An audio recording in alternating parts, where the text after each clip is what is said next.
महेश भगवान शंकर ने रचना की। रचना करके रखे कहां? निज मानस राखा। मानस का अर्थ होता है मन। कहां होता है? मन। बाबा ने मानस की रचना करके अपने मानस में रखी। उचित समय जब आया, पाई सुसमय, सु यानी सुंदर समय जब मिला, तो मां पार्वती को भगवान शंकर ने श्रवण कराया। गोस्वामी तुलसीदास जी इनकी नामकरण के समय इनका नाम रखते हैं श्री रामचरितमानस। आप देखिएगा समाज में कई भगवान के चरित्र के ग्रंथ हैं, लेकिन ऐसा नाम आपको नहीं मिलेगा। सब रामायण मिलेंगे, श्रीमद् वाल्मीकि रामायण, अध्यात्म रामायण, आनंद रामायण, लेकिन गोस्वामी जी ने रामायण नहीं रखा, रामचरितमानस रखा। इसके पीछे का सबसे मुख्य कारण जो है, पूज्यपाद गोस्वामी तुलसीदास जी कहना चाहते हैं कि मैं वो रामचरित्र लिखने जा रहा हूं जो भगवान शिव के मानस से प्रकट हुई है। आप समझ रहे हैं? जैसे मान लीजिए कहीं उत्सव हो रहा हो, भारत के बाहर में जानते हैं लोग भोजन कैसे कराते हैं। एक बार मैं अमेरिका में था, अभी भी इसी साल, तो एक लोग बोले कि महाराज जी घर में भोजन दोपहर का हो ही जाए, तो वहां कथा रात को होती है। बोले ठीक है। दोपहर में गए तो उनके 10-12 मित्र आए थे। तो ये देखकर मुझे बड़ा आनंद आया कि सब भोजन उनके घर में नहीं बना था। एक सब्जी कोई अपने घर से बना के लाया, दूसरी सब्जी कोई दूसरा व्यक्ति अपने घर से बना के लाया। उनके घर में केवल पूरी छाना गया है, हलवा केहू और ले आइल बा, मिठाई केहू और ले आइल बा। एक एक आइटम सब अपने अपने घर से बना के लाए और वहां सब मिला करके प्रसाद पाली, आनंद हो गया। उसी प्रकार कल्पना करिए किसी के घर में उत्सव हो और 5 घर से गुलाब जामुन आया हो, और उसी में कोई एक घर गुलाब जामुन का स्पेशलिस्ट हो। मतलब ऐसा गुलाब जामुन कि गुलाब जामुन में चम्मच रखते चम्मच धंस जाए, इतना सॉफ्ट हो, तो चलाने वाले कहेंगे अरे इसको खा के देखिए, ये उनके घर से आया हुआ गुलाब जामुन है, ये उसका परिचय होगा। उसी प्रकार रामचरित्र तो संसार में बहुत लोगों ने लिखा, लेकिन गोस्वामी जी कहते हैं मैं वो रामचरित्र लिखने जा रहा हूं जो इस रामचरित्र के स्पेशलिस्ट है। कौन? भगवान शंकर। बाबा के मन से जो रामचरित्र प्रकट हुआ है, मैं उसकी रचना करने जा रहा हूं, इसलिए इसका नाम श्री रामचरितमानस हुआ। क्यों? ये मेरे मानस से प्रकट नहीं हो रही है, ये महादेव के मानस से कथा प्रकट हुई है, इसलिए इनका नाम रामचरितमानस हुआ। आपको समझ में आई बात? दूसरा कारण, मानस का अर्थ होता है मन। गोस्वामी तुलसीदास जी नामकरण किए श्री रामचरितमानस, अर्थात ये श्री रामचरित्र जनमानस के मानस में जब तक प्रवेश नहीं करेगा, तब तक उसका प्रभाव समाज में दिखाई देने वाला नहीं है। इसलिए नामकरण किया श्री रामचरित्र मानस, यानी मानस पर पूरा रामचरित्र उतर जाए, इसका नाम रामचरितमानस है। महापुरुषों ने कई चिंतन दिए। गोस्वामी जी कहते हैं सुनने से होगा क्या? सुनत श्रवण पाय विश्राम,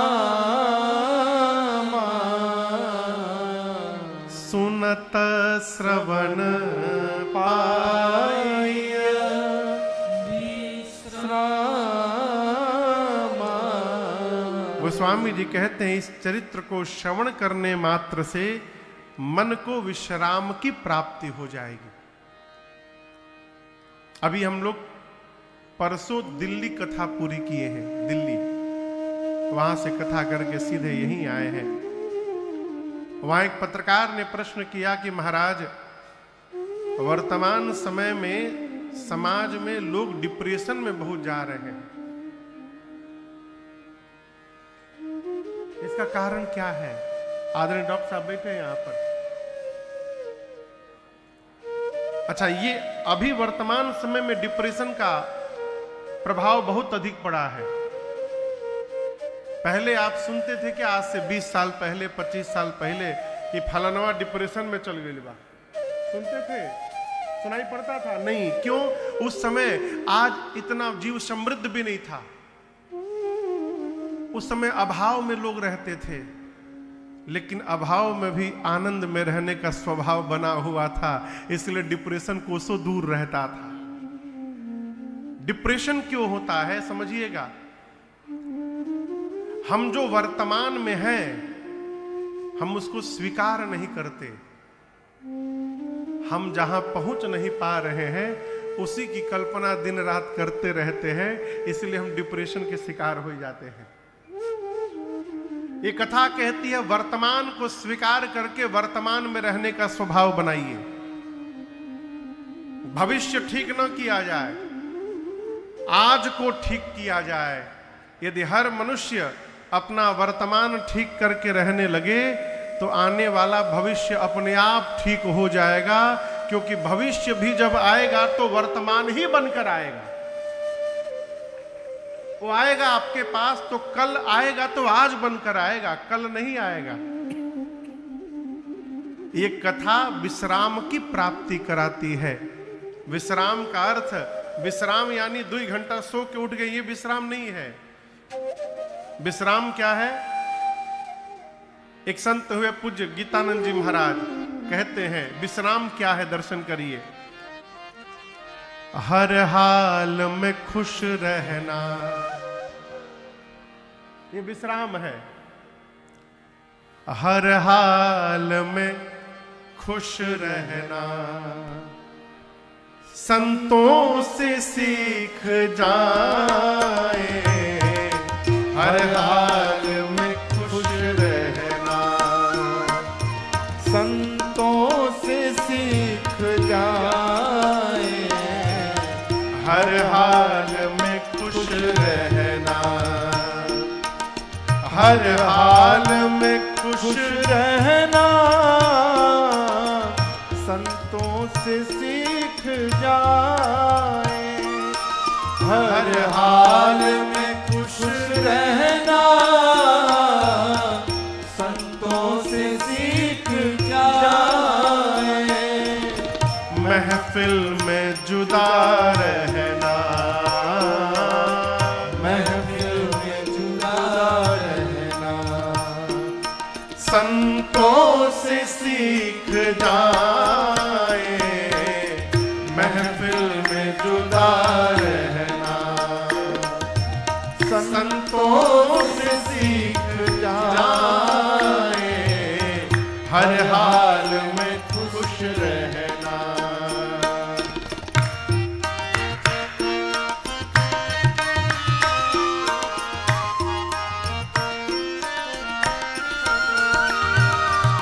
सुख दुख में हंसना रोना है काम कायरों का। सुख दुख में हंसना रोना है काम कायरों का। सुख दुख में हंसना रोना है काम कायरों का। सुख दुख में हंसना रोना है काम कायरों का। परंतु दोनों में मुस्कुराना, दोनों में मुस्कुराना, संतों से सीख जाए। दोनों में मुस्कुराना, संतों से सीख जाए। जाए, हर हाल में खुश रहना। संतों से सीख जाए, हर हाल में खुश रहना।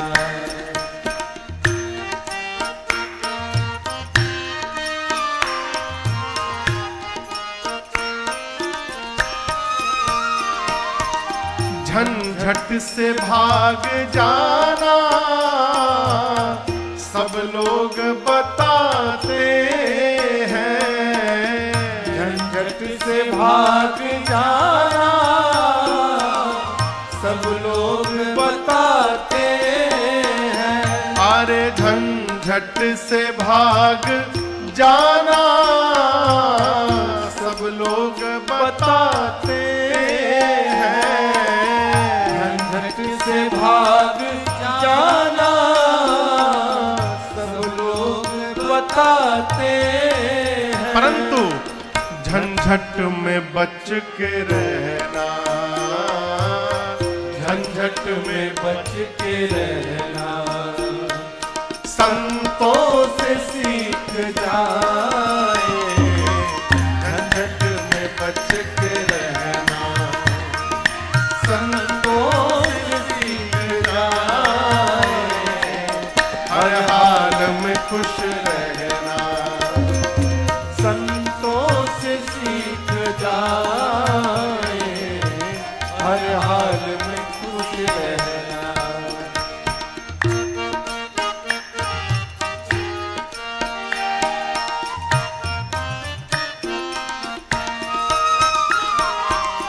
मरने के बाद मुक्ति सब लोग बताते हैं। मरने के बाद मुक्ति सब लोग बताते हैं। कोई मर जाए तो अगल बगल के लोग कहते हैं चलो मुक्त हो ही गए। देखने गए थे का कि मुक्ति मिल गई। आप बताओ, मरने के बाद मुक्ति नहीं होती। मरने के बाद केवल एक काम होता है, और वो भी काम तब होगा जब लड़कवा लायक होगा। जानते कौन काम? तेरही। और वो यदि भारत के बाहर बैठा है तो फिर भगवाने मालिक है। कौन तेरही हुई? मरने के बाद मुक्ति सब लोग बताते हैं। मरने के बाद मुक्ति सब लोग बताते हैं। परंतु जीते जी मुक्त रहना, जीते जी मुक्त रहना। संतों से सीख जाए, जीते जी मुक्त रहना। संतों से सीख जाए, हर हाल में खुश रहना। संतों से सीख जाए, हर हाल में खुश रहना।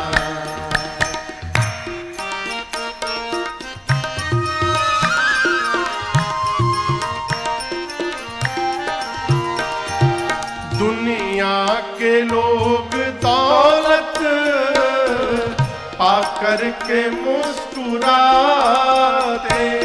दुनिया के लोग दौलत पाकर के मुस्कुराते। दुनिया के लोग दौलत पाकर के मुस्कुराते। दुनिया के लोग दौलत पाकर के मुस्कुराते।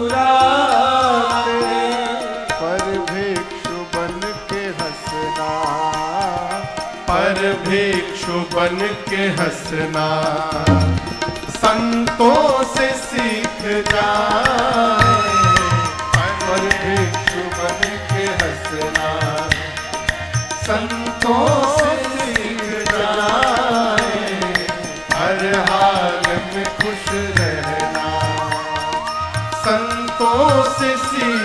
जाए, हर हाल में खुश रहना, हर हाल में खुश रहना, हर हाल में खुश रहना। ये विश्राम है क्या? हर हाल में खुश रहना। भगवान श्री राम के चरित्र को श्रवण करने से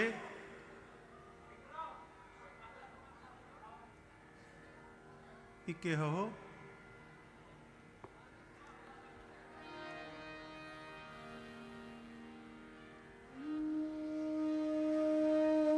एक जगह हम कथा गाने गए बहुत पहले,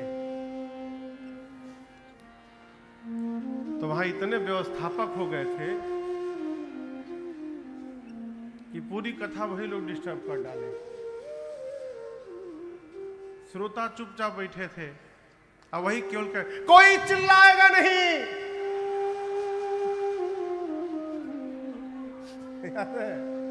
कोई हल्ला नहीं करेगा।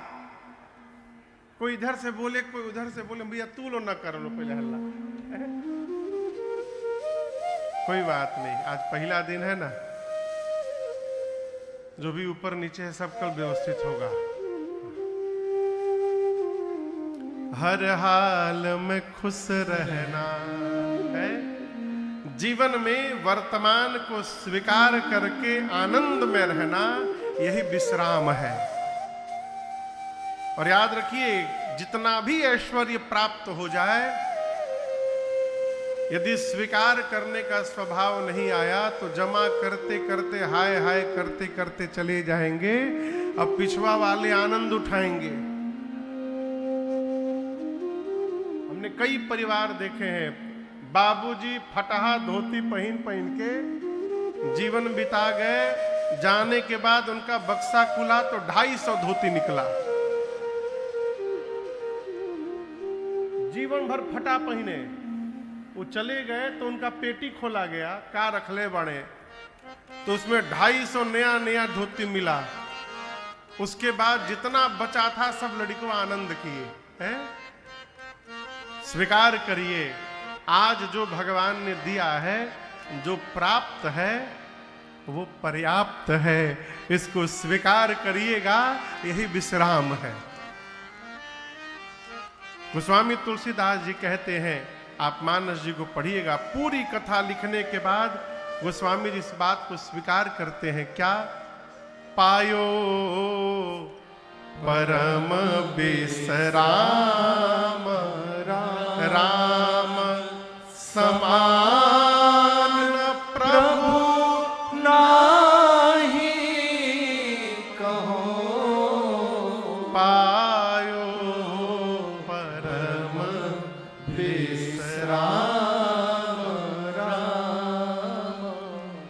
ये मानस की कथा विश्राम की प्राप्ति कराती है।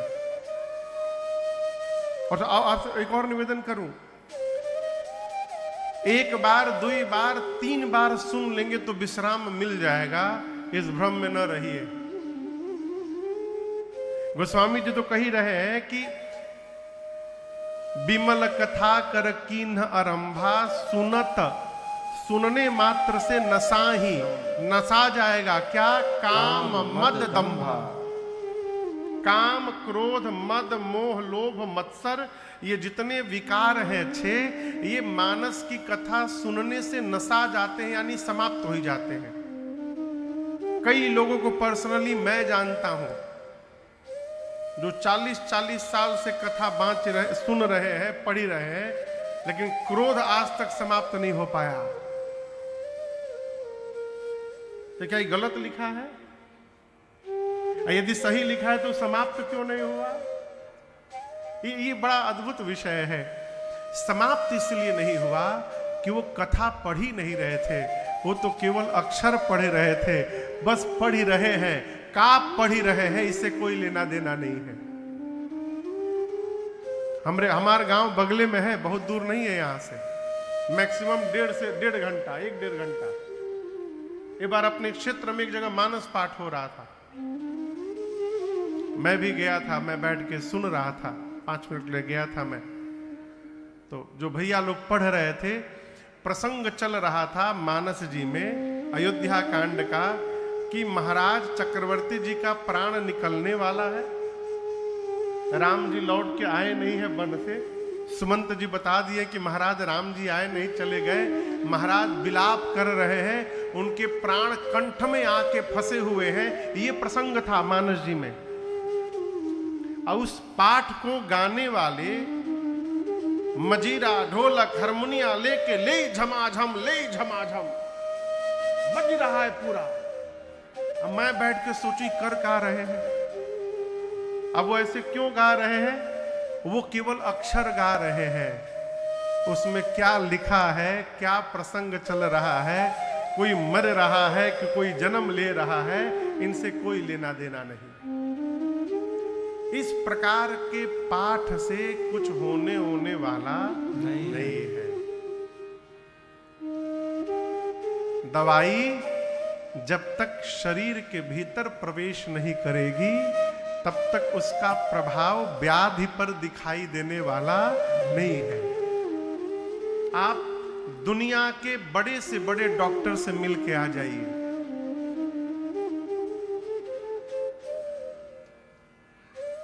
अमेरिका से आ जाइए, लंदन से आ जाइए, कहीं से भी आ जाइए, लेकिन डॉक्टर साहब जो दवाई देंगे, उस दवाई को ला करके घर में फ्रिज के ऊपर रखने से बीमारी जाने वाली नहीं है, उसको खाना पड़ेगा। और आपसे बात कहूं, डॉक्टर कम पढ़े लिखे, अधिक पढ़े लिखे हो सकते हैं, लेकिन वो जो दवाई देंगे ना, वो दवाई कम बेसी पढ़े लिखे नहीं होती। वो ये नहीं देखती दवाई की बहुत नामी डॉक्टर दिए तो पहले ही असर कर दे। डॉक्टर साहब छोट डॉक्टर दिए हैं तो एक हफ्ता बाद असर करेंगे, ऐसा होता है क्या?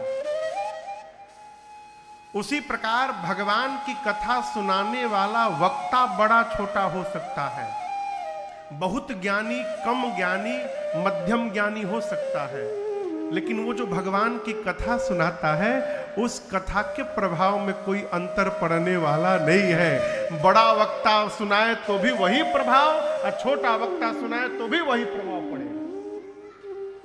बड़ा वक्ता न भगवान के नाम में से कुछ जोड़ सकता है, और न छोटा वक्ता भगवान के नाम में से कुछ निकाल सकता है। नाम तो वही है, टेबलेट वही है, प्रभाव कब पड़ेगा? जब हम उसको समय से पान करेंगे। उसी प्रकार समय रहते यदि ये कथा समझ में आ गई तो इसका प्रभाव हमारे जीवन में भी दिखाई पड़ेगा, ये सारे विकार समाप्त हो जाएंगे। सुनत नसाहि काम मद दंभा, सुनते सुनते ये काम, क्रोध, मद, मोह, लोभ सब धीरे धीरे कम होने लगेंगे। क्यों? एक बार में नहीं, सुनते सुनते। ये लंबी प्रक्रिया है। 9 दिन हम कथा गा के चले जाएंगे, उसके बाद ये कथा घर में गाइए, 5 मिनट गाइए, 10 मिनट गाइए। क्यों? इसको गाने से ही अरे जन मन में रसधार भरेगी राम कथा, जन मन में रसधार भरेगी राम कथा, जीवन का उद्धार करेगी राम कथा, जीवन का उद्धार करेगी राम कथा, जन मन में रसधार भरेगी राम कथा, जन मन में रसधार भरेगी राम कथा।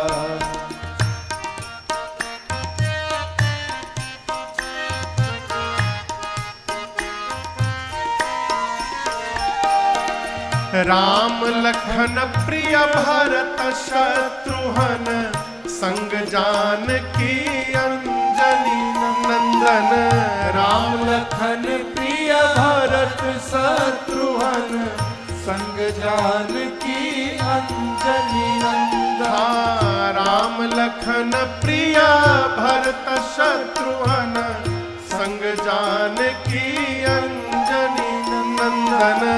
राम लखन प्रिया भरत शत्रुघ्न संग जानकी अंजनी नंदन। मन मंदिर दरबार करेगी राम कथा। मन मंदिर दरबार करेगी राम कथा। जन मन में रस धार भरेगी राम कथा। जन मन में रस धार भरेगी राम कथा।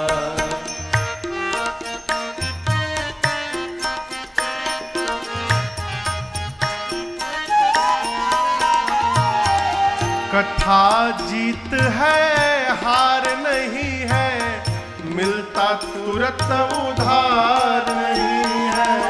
कथा जीत है हार नहीं है, मिलता तुरंत उधार नहीं है। अच्छा, एक प्रश्न का उत्तर दीजिए। किसी व्यक्ति से आप पहली बार मिले और पहले दिन ही उससे उधार मांगिएगा तो देगा?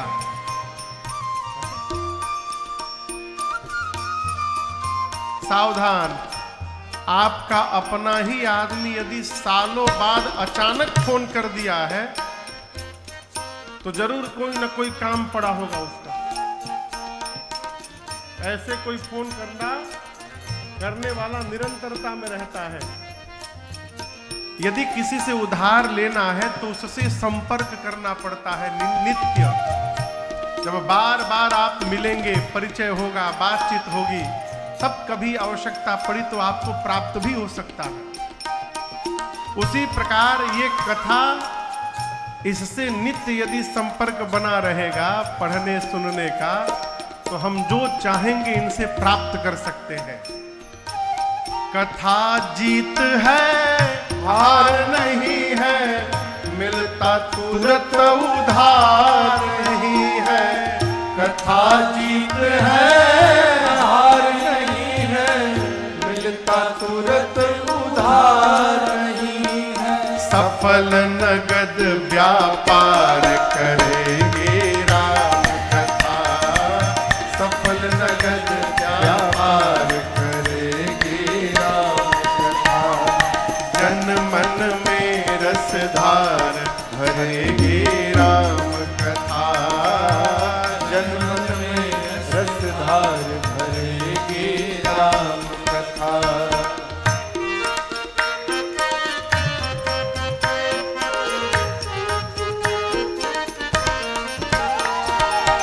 राम कथा जो श्रवण कराते, तरल प्रेम से जो सुनने आते। राम कथा जो श्रवण कराते, तरल प्रेम से सुनने आते। राम कथा जो श्रवण कराते, तरल प्रेम से सुनने आते। राम कथा जो श्रवण कराते, तरल प्रेम से सुनने आते। अरे सबका बेड़ा पार करेगी राम कथा। सबका बेड़ा पार करेगी राम कथा। अरे जन मन में रस धार भरेगी राम कथा। जन मन में रस धार भरेगी राम कथा। अब मन मंदिर दरबार करेगी राम कथा। मन मंदिर दरबार करेगी राम कथा। अरे जीवन का उद्धार करेगी राम कथा। जीवन का उद्धार करेगी राम कथा। सफल नगद व्यापार करेगी राम कथा। कथा निरंतर श्रवण करने का स्वभाव बने। किसी भी महापुरुष से। क्यों? एक बार में कुछ होने वाला नहीं है। गोस्वामी तुलसीदास जी कहते हैं, मैं पुनि निज गुर सन सुनी। गोस्वामी जी किससे सुने थे कथा? कहिए, बोलिए। अपने गुरु जी से। मैं पुनि निज गुर सन सुनी। कहां सुनी?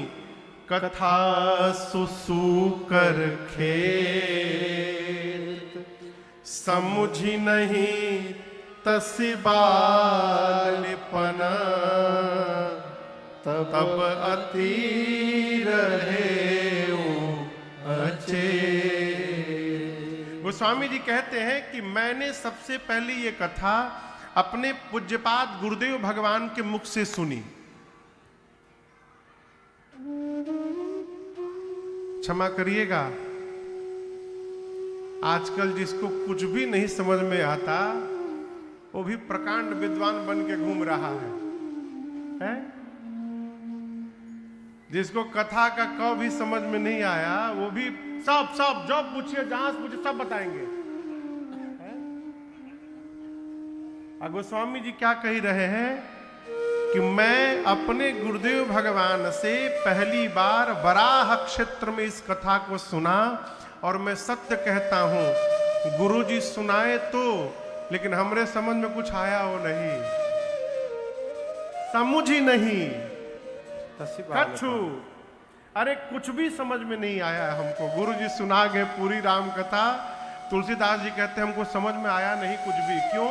मैं बालपने में था, मैं छोटा था उस समय, अचेतन अवस्था में था, तब अति रहे अचेत। अब समझ में क्यों नहीं आया?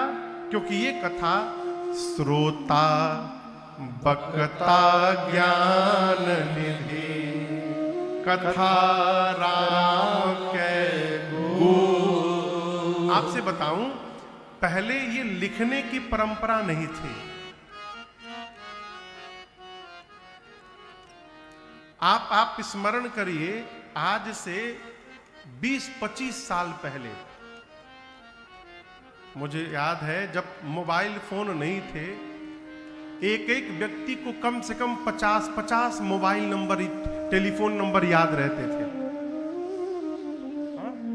कम से कम 50 नंबर याद रहते थे। और जब से मोबाइल याद आ गया, अरे कई तो ऐसे दिव्य विभूति हैं उनको अपने नंबर याद नहीं है। क्यों? हर 5 महीना में नंबर चेंज। और नंबर चेंज कौन करता है मालूम है? खटपटिया आदमी।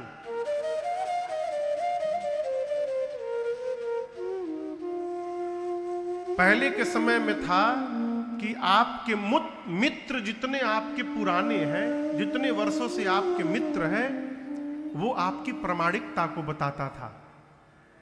वर्तमान समय में आपका मोबाइल नंबर जितना पुराना है वो आपकी प्रामाणिकता को बताता है। जितना खटपटिया आदमी है, उनकरा से पैसा, उनकरा से पैसा, उनकरा से पैसा, 10 जगह से पैसा लेके 5 महीना में नंबर चेंज। अब खोजत रहा।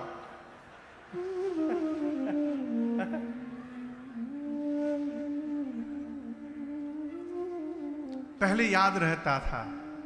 क्यों? हम स्मरण में रखते थे। जब से मोबाइल में सेट करने की व्यवस्था आ गई, यहां से डिलीट होता गया और मोबाइल में सेव होता गया।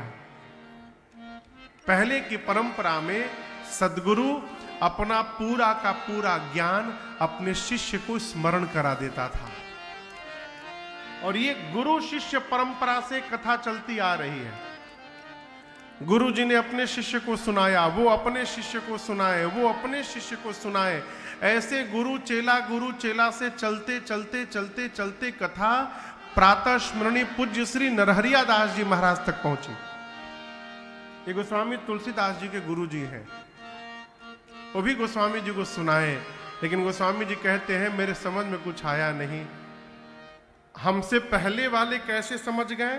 क्योंकि उस समय दोनों श्रोता वक्ता ज्ञान निधि।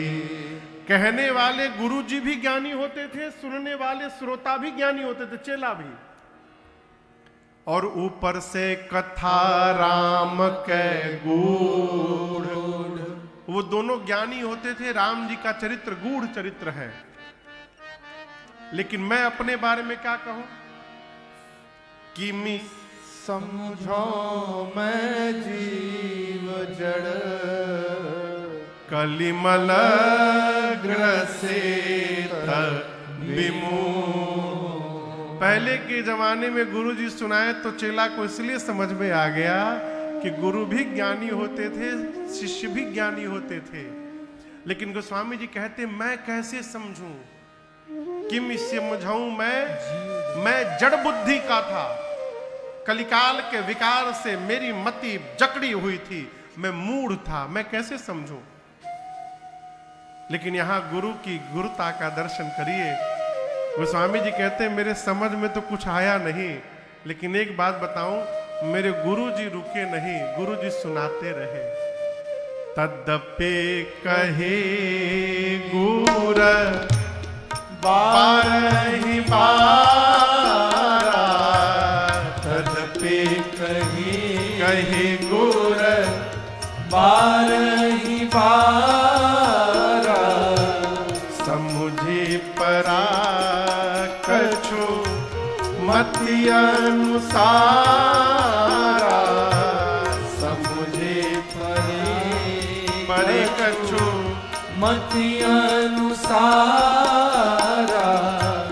भाषा बाध करबि मैं सोई, भाषा बाध करबि मैं सोई, मोरे मन प्रबोध जेहि होई, मोरे मन प्रबोध जेहि होई, मोरे मन प्रबोध जेहि होई, मोरे मन प्रबोध जेहि होई।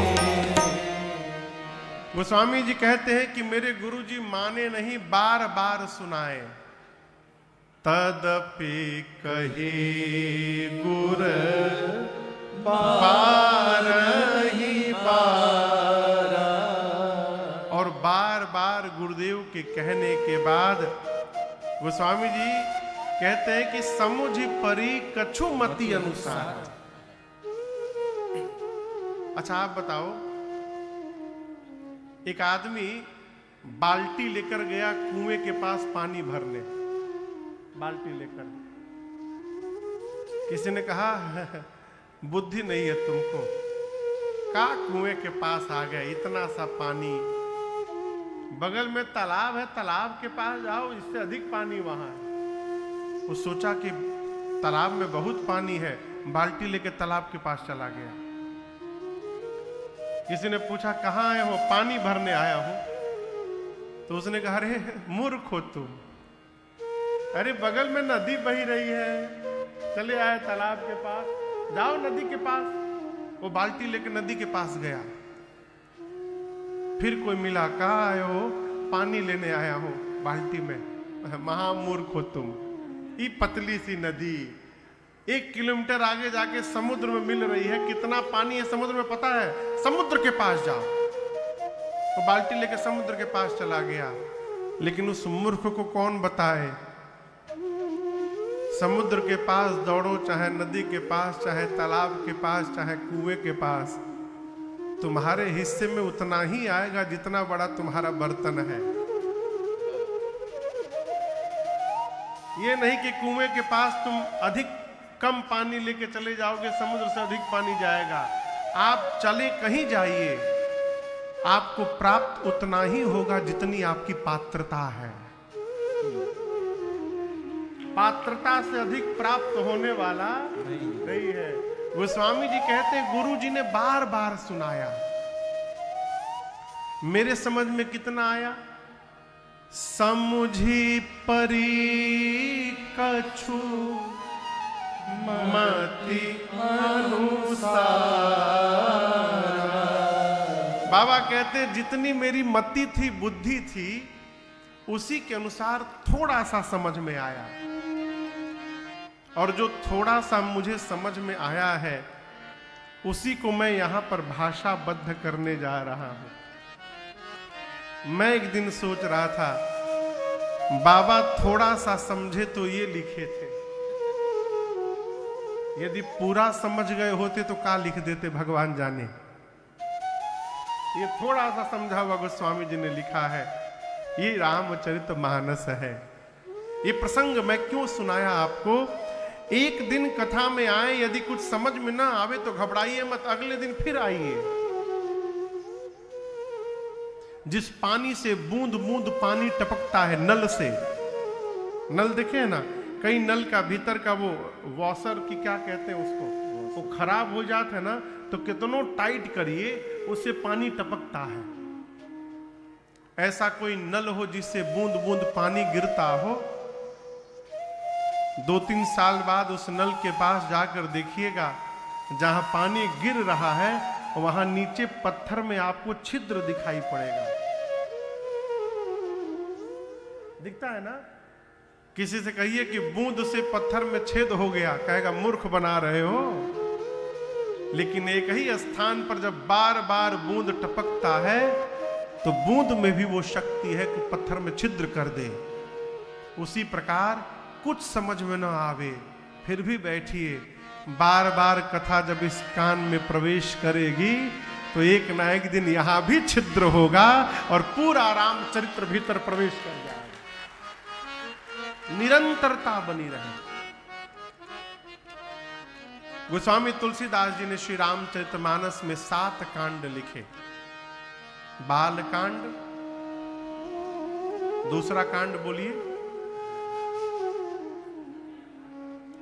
जोर से बोलिए थोड़ा, अयोध्या कांड। उसके बाद अच्छा, किसके किसके घर में रामचरितमानस है?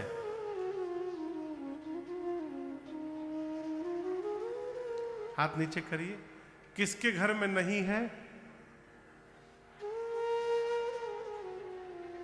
आपके उठेबे ना करी। अच्छा चलिए, कौन कौन रोज पढ़त है?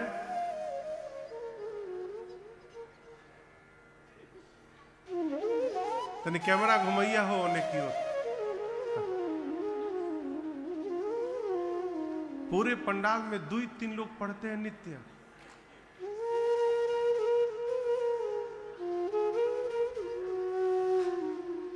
अब बताइए हम कहा सुनाए आपको। मानस जी को लाल कपड़ा में बांध के और रोज आरती उतारने से कुछ होने वाला नहीं है। आप समझ रहे मेरी बात को? एक आदमी हर रविवार को अपने हितई जाए, अपने रिश्तेदार के घर। वो सूची बनाया था भैया, 55 रिश्तेदारों की सूची बनाई थी उसने। साल में कितना त्योहार होता है?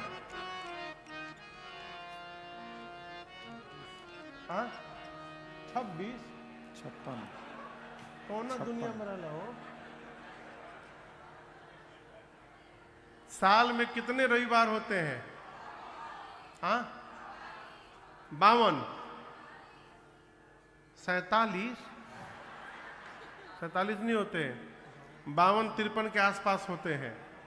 हाँ, हम 2 ठे घलुआ पकड़ लिए, 55। वो 55 रिश्तेदारों की सूची बनाया था। हर रविवार को अपने रिश्तेदार के घर चला जाए, सवेरे चाय पानी पिए। और ऐसा बनाया था कि एक रिश्तेदार के पास जाऊं तो उसका अगला नंबर 1 साल बाद आवे। जाकर चाय पानी पी के कहता था, क्या बताएं, आज बैंक बंद है। बैंक में तो बहुत रुपया है बैंक में, लेकिन आज बैंक बंद है। 5,000 रुपया यदि आप हमको दे देते ना तो मेरा काम हो जाता। अब वो 5,000 लेकर आता था, 1 हफ्ता ठाठ से रहता था और फिर अगले रविवार को फिर एक रिश्तेदार के घर जाता था, यही बात कहता, आज तो रविवार है, बैंक बंद है, बैंक में बहुत रुपया, 5,000 रुपया दे दीजिए। अब 1 साल बाद पहुंचेंगे तब ले कितना याद रही ना याद रही भगवान जाने। एक बार एक रिश्तेदार ने कहा, ये बताओ तुम रविवार को ही क्यों आते हो? रविवार को बैंक बंद है, कल तो खुलेगा सोमवार को। हाँ खुलेगा, तो कल काम कर लेना। कल नहीं हो सकता। क्यों नहीं हो सकता? तुम तो कह रहे थे बैंक में बहुत रुपया है। तो बोला बैंक में रुपया तो है, लेकिन उस बैंक में मेरा अकाउंट नहीं है। बैंक में रुपया तो ही है, लेकिन उस रुपया का हमको आपको क्या लाभ जब ले अकाउंट खोलकर अपने अकाउंट में रुपया ना रहे।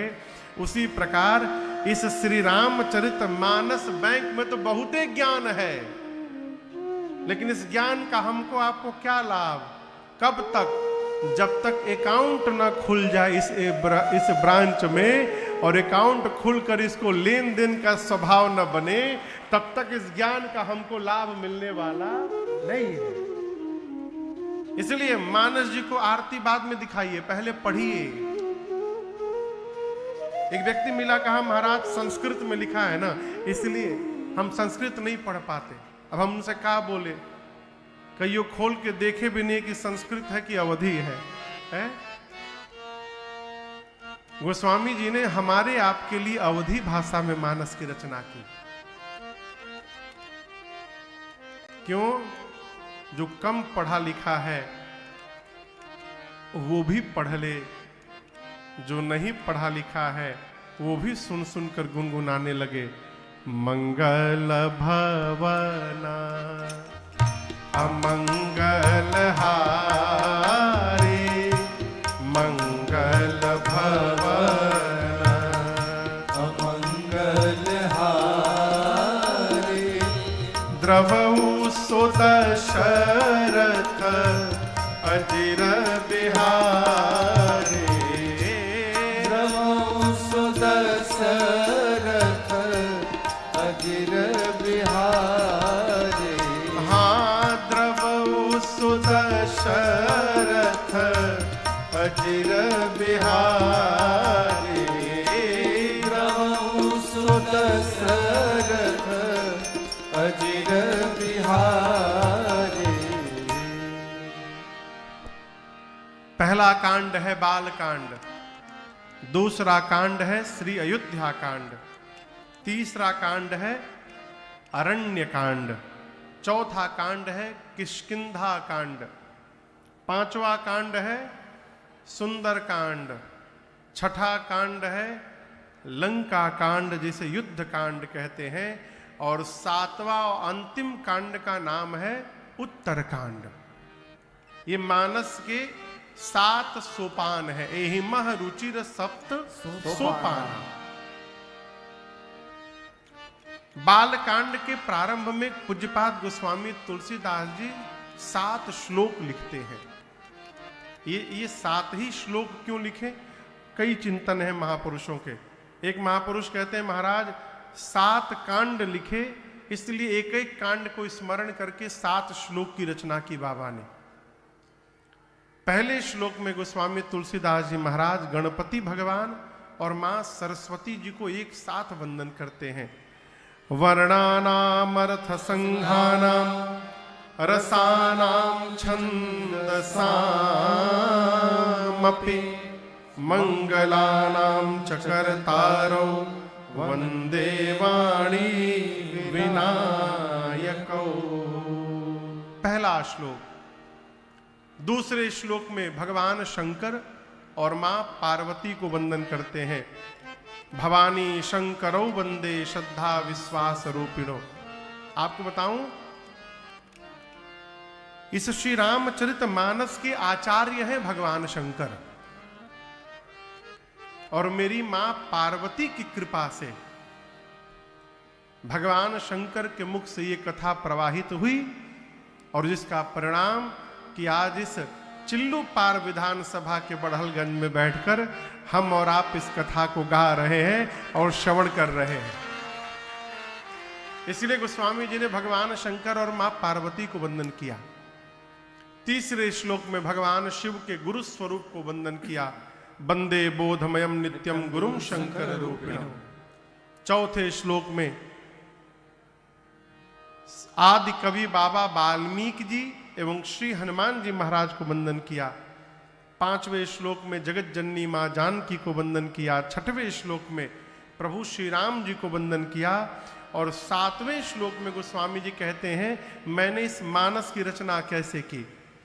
नाना पुराण निगमागम सम्मतम यद रामायणे निगदितं क्वचिदन्यतोऽपि स्वान्तः सुखाय तुलसी रघुनाथ गाथा भाषा निबंध मति मंजुल मातनोति। गोस्वामी जी कहते हैं जितने पुराण हैं, 18 पुराण, 4 वेद, 6 शास्त्र, उपनिषद और जितने रामायण संसार में है, उन सबको पढ़ करके, उन सबके सार को निचोड़ करके बाबा कहते हैं, मैं इस रामचरितमानस की रचना करने जा रहा हूं। इस श्लोक का अर्थ है, हम चाहे आप घर में बैठकर केवल मानस जी को पढ़ने का स्वभाव बना ले, तो सभी ग्रंथों के पढ़ने का फल हमें स्वतः प्राप्त हो जाएगा, इसमें कोई संशय नहीं है। गोस्वामी जी ने सबका निचोड़ निकाल करके इसमें भरी दिया। 7 श्लोक लिखने के बाद बाबा पंचदेव उपासना में 5 सोरठे लिखते हैं और उसके बाद वंदना क्रम प्रारंभ करते हैं। सबसे पहले वंदम गुरु पद पद्म परागा सुरुचि सुबास सरस अनुरागा। वंदम गुरु पद पद्म परागा सुरुचि सुबास सरस अनुरागा। अमिया मूरिमय चूरन चारो समन सकल भवरुज परिवारो। अमिया मूरिमय चूरन चारो समन सकल भवरुज परिवारो। गोस्वामी तुलसीदास जी महाराज सबसे पहले अपने गुरु जी के चरण में जो रज है उसको वंदन करते हैं। वंदौ गुरु पद पद्म परागा सुरुचि सुबास सरस अनुरागा। अब यहां रज का अर्थ सामान्य रूप से तो पांव के रज है, लेकिन यदि भीतर आप गूढ़ अर्थ में प्रवेश करेंगे तो यहां महिमा गुरु जी के वाक्य की बताई जा रही है। जैसे मान लीजिए गुरु जी आवे और शिष्य खूब पांव धो के सेवा करे, और गुरु जी की कहू बात न माने, तो उस पांव धो के सेवा करने का क्या लाभ है हो। उसी प्रकार गुरु चरण में निष्ठा हो चाहे न हो, गुरु वचन में निष्ठा सबसे पहले होनी चाहिए। वचन में यदि निष्ठा नहीं हुई तो चरण की निष्ठा का कोई प्रभाव पड़ने वाला नहीं है। गोस्वामी जी ने गुरु चरण रज की महिमा गाई, इसके बाद ब्राह्मणों की वंदना की, संत समाज की वंदना की। अभी तीर्थराज प्रयाग में 1 सप्ताह में के भीतर महाकुंभ प्रारंभ होने जा रहा है। इस कुंभ को अमृत कुंभ का नाम दिया गया। अमृत कुंभ क्यों कहा गया? प्रत्येक 12 वर्ष बाद महाकुंभ का आगमन होता है, परंतु हम और आप इतने सौभाग्यशाली हैं कि 12 महाकुंभ बीतने के बाद जो नक्षत्र, जो मुहूर्त उपस्थित होते हैं, वो नक्षत्र मुहूर्त इस वर्ष के कुंभ में उपस्थित हैं। आज से पहले 12 कुंभ पहले ये मुहूर्त थे। कितना हो गया हो? 12 गुणे 12, 144 वर्ष पहले, 144 साल पहले जो मुहूर्त थे, अमृत कुंभ हुआ था, उसके बाद इस वर्ष होने जा रहा है। और हम और आप इस अमृत कुंभ के साक्षी बनने जा रहे हैं। ये हम पर, आप पर भगवत कृपा का परिणाम है।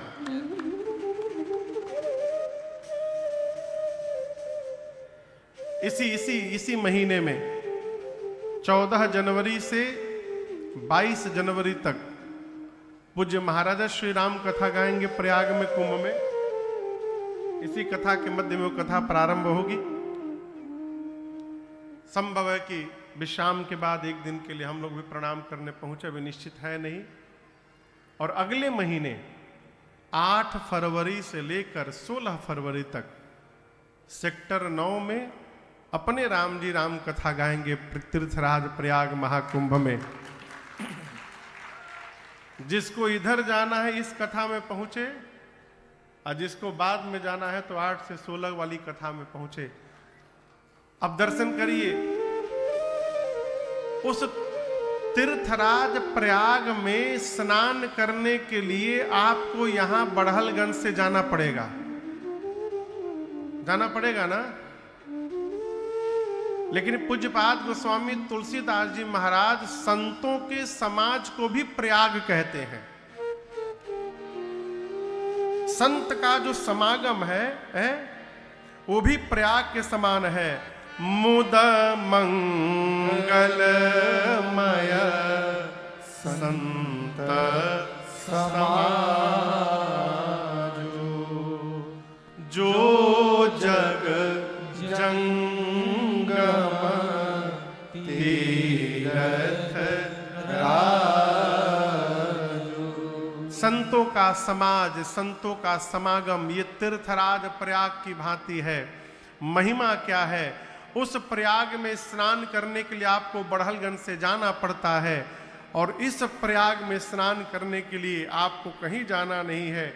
संत ही आपके नगर गांव में आकर इस प्रयाग में आपको डुबकी लगवा देते हैं। ये सत्संग की महिमा है।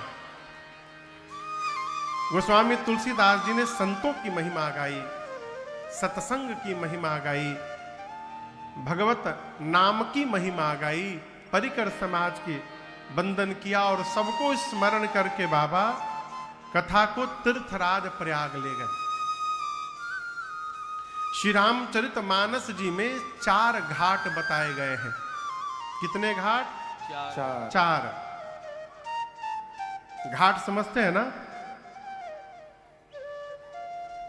यहां तालाब, यही तो तालाब थोड़ी बगले में सरजू मैया बह रही है। यहां पर सरजू मैया है ना, वहां घाट बने होंगे। उसी प्रकार सरोवर के किनारे भी घाट होते हैं, तालाब के किनारे।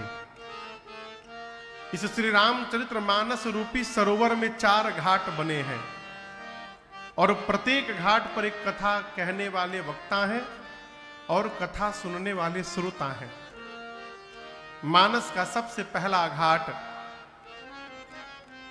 काशी जी का 80 घाट है, जहां पर कथावाचक के रूप में पूज्यपाद गोस्वामी तुलसीदास जी हैं, और श्रोता के रूप में गंगा मैया बैठी हैं, अथवा संत समाज है, अथवा गोस्वामी जी का अपना निज मन है।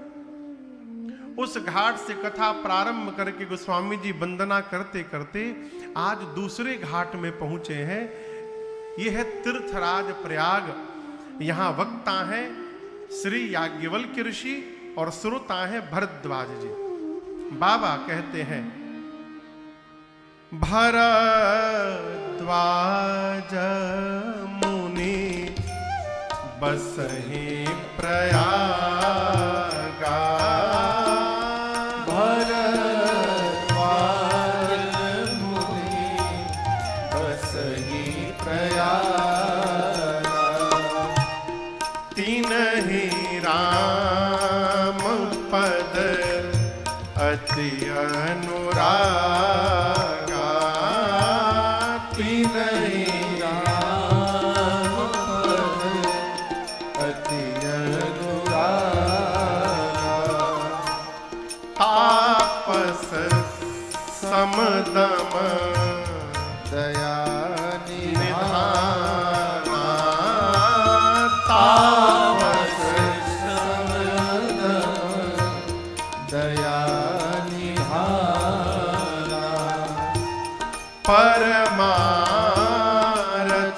पथ परम सुजाना, परमारथ पद परम सुजाना।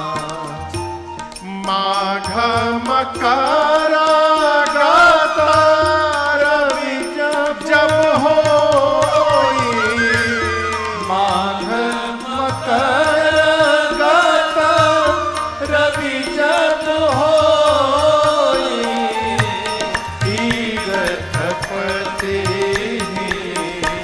आव सब कोई, तीर्थपति आव सब कोई,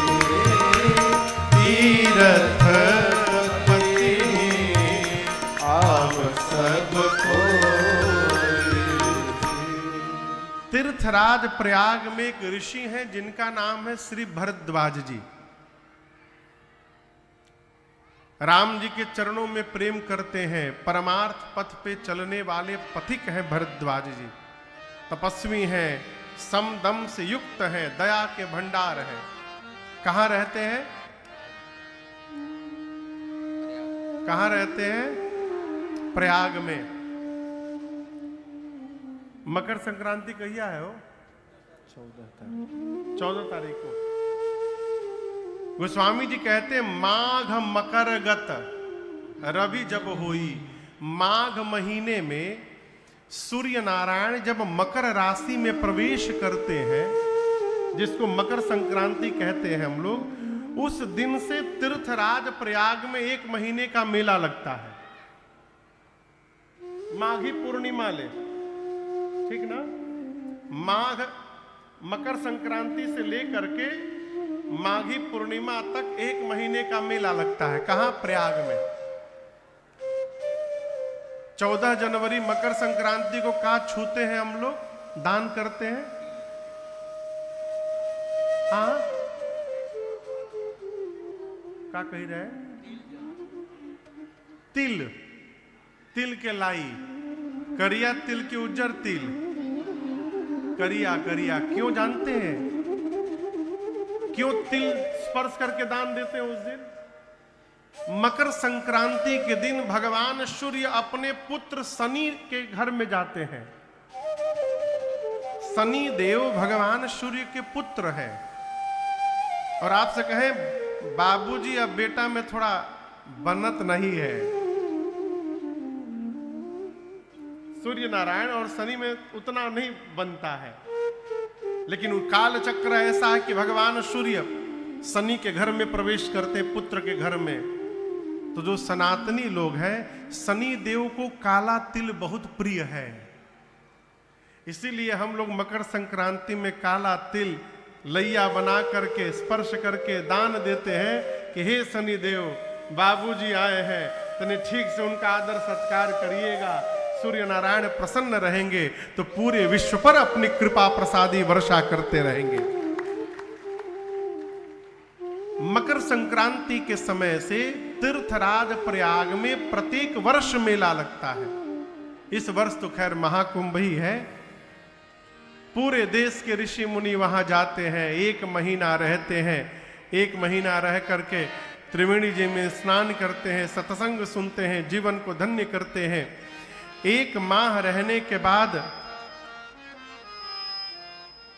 जब सारे ऋषि मुनि अपने अपने आश्रम वापस जाने लगे, तो उन ऋषियों के बीच में एक ऋषि हैं जिनका नाम है श्री याज्ञवल्क्य। भरद्वाज जी ने पांव पकड़ करके प्रार्थना पूर्वक उनको रोका है, आश्रम लेकर गए हैं, पूजन किया है, पांव पखारा है। याज्ञवल्क्य ऋषि ने पूछा, भरद्वाज जी आपने मुझे क्यों रोका?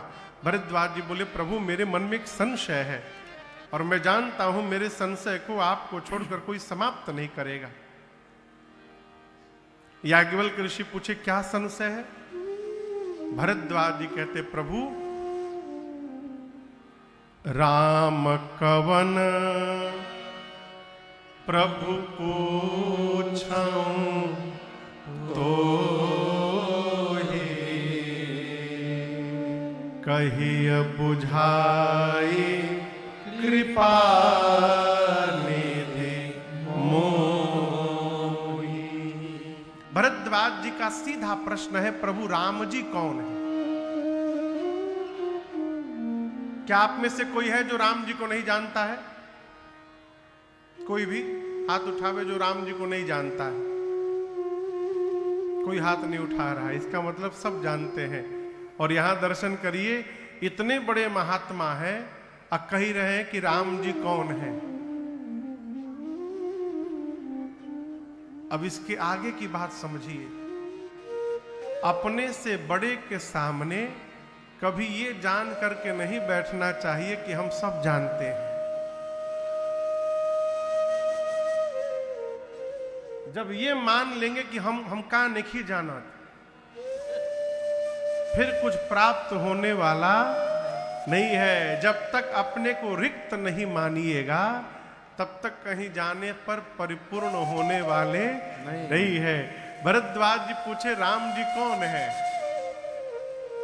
एक राम जी को मैं जानता हूं जो अयोध्या वाले महाराज दशरथ के पुत्र राम है। उनकी कीर्ति तीनों लोक में फैली है। उनकी पत्नी का हरण हुआ, उनको क्रोध हुआ और युद्ध में जाकर उन्होंने रावण का अंत कर दिया। मेरा प्रश्न है, जिन राम जी को मैं जानता हूं, क्या शंकर जी भी उन्हीं राम जी का नाम जपते हैं? प्रभु सोई राम की अपर जाहि जपत त्रिपुरारि, सत्य धाम सर्वज्ञ तुम कहु विवेक विचार। श्री भरद्वाज जी का प्रश्न है कि जिन राम जी को मैं जानता हूं, क्या शंकर जी भी उन्हीं राम जी का नाम जपते हैं? क्या ये दोनों राम जी अलग अलग राम जी हैं? आपके भी जीवन में प्रश्न आया होगा कि अयोध्या में जो राम जी जन्मे थे वो कोई दूसरे राम जी थे, असली राम जी जन्म नहीं लेते हैं। आप भी सुने होंगे कभी ना कभी। एक बार मैं गुवाहाटी में कथा गा रहा था, आसाम में। तो जो कथा कराए थे भैया, उनके एक रिश्तेदार आए। जीजा जी थे कि फूफा जी थे, भगवान जाने कोई थे। तो लेके भैया मिलाने आए कि महाराज जी ये मेरे रिश्तेदार हैं। तो मैंने कुर्सी दी बैठने के लिए, बैठे, मिष्ठान खिलाया उनको। फिर हमसे प्रश्न किया कि महाराज आप कौन से राम की कथा गाते हैं? हम बोले 10-12 ठे राम जी है कहा। वो लगे बताने, एक राम का जगत पसारा, एक राम घट घट में बासी, एक राम ये, एक राम वो, एक राम ऐसा, एक राम वैसा। आप कौन वाले राम जी की कथा गाते हैं? मैं सुनता रहा। फिर बोला कि बोल भय आप जी, मिठाई और दें? नहीं, हो गया। डायबिटीज है कि बहुत है, खा लिए? हाँ खा लिए। पानी पी लिए। गेट खुला है। पूछे फिर? हम बोले जल्दी भाग लीजिए, गेट बंद नहीं है, खुला है। पानी पी लिए, जल्दी भागिए यहां से। बोले क्यों?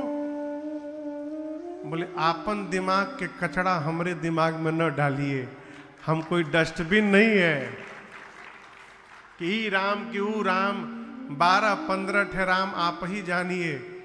हमरे लिए एक ही राम जी पर्याप्त है, दूसरे राम जी की आवश्यकता ही नहीं है मुझे। भटकाने वाले बहुत मिलेंगे, लेकिन भटकिए मत। कोई भटका दे, इसके पहले अटक जाइए। यहां अटके रहिएगा तो भटक नहीं पाइएगा। भरद्वाज जी ने प्रश्न किया कि जिन राम जी को मैं जानता हूं, क्या भगवान शंकर भी उन्हीं राम जी का नाम जपते हैं? याज्ञवल्क्य ऋषि गदगद हो गए, मुस्कुराए। बाबा कहते हैं जाग बलि का बोले मुस्काए, जाग बलि का बोले मुस्काए। तुम ही विदित रघुपति प्रभुताए, तुम ही विदित रघुपति प्रभुताए। राम भगत तुम मन क्रम पानी, राम भगत तुम मन क्रम पानी। और चतुराई तुम्हारे मैं जानी, चतुराई तुम्हारी मैं जानी।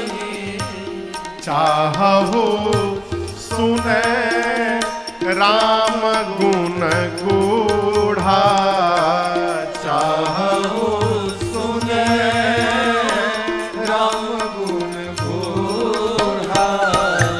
किन्हीं हो कृष्ण मन हो अति मूढ़ा, किन्हीं हो कृष्ण मन हो अति मूढ़ा। किन्हीं हो कृष्ण मन हो अति मूढ़ा। श्री भरद्वाज जी की बातों को सुनकर याज्ञवल्क्य ऋषि मुस्कुराए। अब बोले, मुनिवर मैं आपको चतुराई को समझ गया हूं, आप राम जी की महिमा ठीक से जानते हैं, आप राम जी की कथा सुनना चाहते हैं, इसलिए आपने मूढ़ बन करके प्रश्न किया है। देखिए, भगत और अभगत का अंतर समझिए।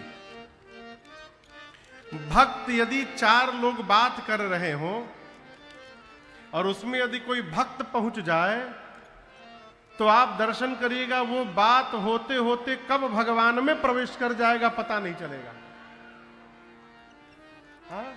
और जो भगत नहीं है, यदि 4 लोग बैठ के कहीं सत्संग कर रहे हो और उसमें कोई अभगत पहुंच गया तो ऐसी बात शुरू कर देगा कि कथा पीछे छूट जाएगी और जगत की चर्चा प्रारंभ हो जाएगी। ये मूल अंतर है। याज्ञवल्क्य ऋषि कहते हैं, भरद्वाज जी मैं आपकी चतुराई समझ गया, आप राम जी की कथा सुनना चाहते हैं। चाहु सुने राम गुण गूढ़ा, इसलिए मूढ़ बन करके आपने मेरे से प्रश्न किया है? हमको आपको भी इस बात का चिंतन करना चाहिए कि हम किसी से बात जब करते हैं बैठ करके समाज में, तो हमारी वार्ता के केंद्र में कौन होता है। देखिए, भगत दिन भर माला लेके भजन नहीं करता, भक्त जो कार्य करता है वो कार्य ही उसके जीवन का भजन बन जाता है। उदाहरण देता हूं, यदि माता जी लोग घर में भोजन बना रही हैं और भोजन बनाते समय ये भाव मन में चल रहा है कि हम ये अपने पाने के लिए नहीं बना रहे हैं, ये अपने ठाकुर जी को भोग लगाने के लिए प्रसाद बना रहे हैं, तो भोजन बनाना ही उनके जीवन का भजन है। अलग से कुछ करने की आवश्यकता नहीं है। आप व्यापार कर रहे हैं, यदि मन में ये भाव है कि व्यापार से प्राप्त धन से हम दशांश निकाल के सेवा करेंगे, परमार्थ करेंगे, तो आपका व्यापार ही आपके जीवन का भजन है। दूसरों के कष्ट के प्रति यदि हम संवेदनशील हैं, ये भजन है।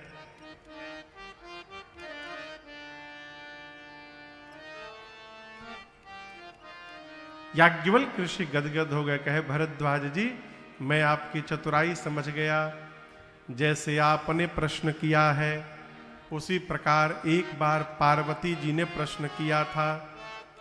ऐसे ही संशय कीन भवानी, महादेव तब कहा बखाने। भगवान शंकर ने संशय का समन किया उस प्रसंग को तो मैं बाद में सुनाऊंगा। कहूं सुमति अनुहारी अब उमा शंभु संवाद, भयउ समय जहि हेतु जहि सुनु मुनि मिटहि विषाद। वो प्रसंग सुना रहा हूं आपको। और